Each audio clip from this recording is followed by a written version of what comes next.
Assalamualaikum warahmatullahi wabarakatuh. Izin dosen menyelesaikan Taruna Utama Jehan Adil Rwanda STB 4561 Prodi Teknik Pemasyarakatan kelas B eh, ya, akan memaparkan seminar proposal yang berjudul Evaluasi Program Pembinaan Kemandirian pada Lembaga Pemasyarakatan kelas 2A Curup dengan dosen pengampu Bapak Markus Marcelinus Sogi.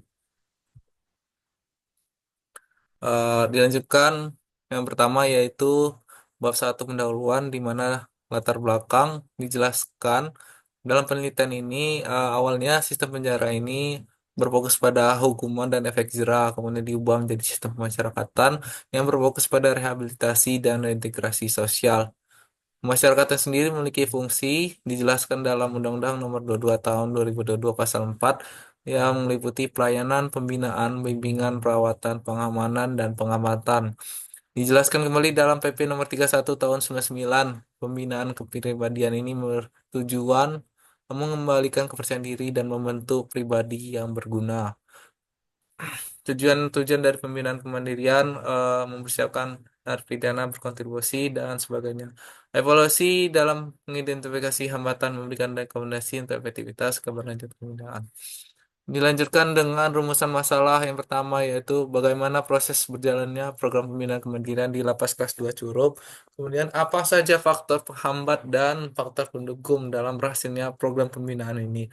Tujuannya yaitu menjawab dari pertanyaan rumusan masalah yaitu mendeskripsikan program pembinaan kemandirian Lapas Kelas 2 Curup serta mengetahui faktor penghambat dan pendukung proses berjalannya program.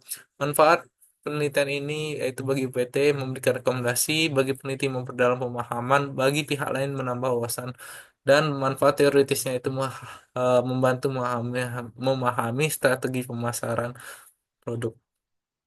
Asumsinya itu meningkatkan peningkatan kemandirian berkelanjutan, partisipasi, dukungan preventif, transformasi sosial, dan perubahan sikap. Bab kedua yaitu tinjauan pustaka. Yang pertama literatur review, saya menggunakan 3 jurnal yang ketiganya menggunakan metode kualitatif dengan berbagai hasil penelitiannya. Yang kedua lanjutannya yaitu tinjauan teori. Dua teori pertama yang saya pakai itu teori evaluasi program yang berfokus pada proses dan hasil program pembinaan. Ciri utamanya itu evaluasi mencakup input, proses, output, dan outcome, memahami dasar konsep pembinaan, serta menguji keberhasilan prosedur evaluasi. Teori yang kedua yang saya pakai itu teori pembinaan, di mana sudah dijelaskan dari yang awal tadi yang mengembangkan keterampilan dan sikap positif narapidana. Bab kedua dilanjutkan dengan definisi operasional. Program kemandirian lapas bertujuan membantu narapidana mengembangkan keterampilan dan kepribadian untuk meningkatkan kemandirian pasca hukuman. Evaluasi operasional juga berarti efektivitas, efisiensi, relevansi, dan dampak program melalui tahapan perencanaan, implementasi, analisis data, hingga rekomendasi. Kerangka berpikirnya yaitu meliputi pembinaan kemudian lapas, mencakup pendidikan, pelatihan, keterampilan, rehabilitasi, dan integrasi sosial dengan dukungan program kelanjutan di lapas KDU. Evaluasi dilakukan untuk meningkatkan efektivitas program. Bab ketiga, metode yang saya gunakan itu metode kualitatif. Metode ilmiah ini eh, berfokus pada data deskriptif dan numerik dengan metode wawancara dan observasi. Eh, Dilanjutkan dengan desain penelitian. Saya akan menggunakan eh, purposive sampling untuk memilih informan yang memahami lapas serta snowball sampling untuk melengkapi data. Sumber data yang saya gunakan yaitu sumber data primer berupa wawancara dan data sekunder berupa dokumen foto serta catatan. Pengumpulan data dilakukan dengan hal-hal tersebut. Serta yang terakhir yaitu teknik pengumpulan data. Pengumpulan data akan saya gunakan yang pertama observasi yang akan saya lakukan secara langsung di lapas kelas 2 Curup. Kemudian teknik wawancara. Kedua wawancara yang akan saya wawancarai yaitu kasih Giatja, eh, pembina Giatja, warga binaan, pekerja, dan lain-lain.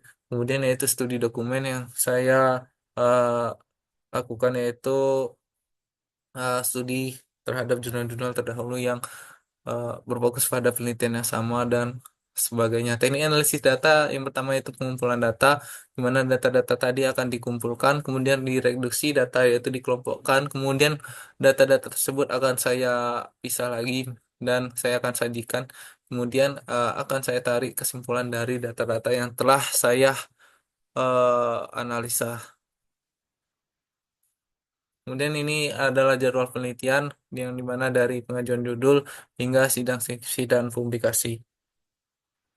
Demikian seminar proposal yang dapat saya sampaikan. Lebih dan kurangnya saya mohon maaf. Wabillahi taufiq wal hidayah.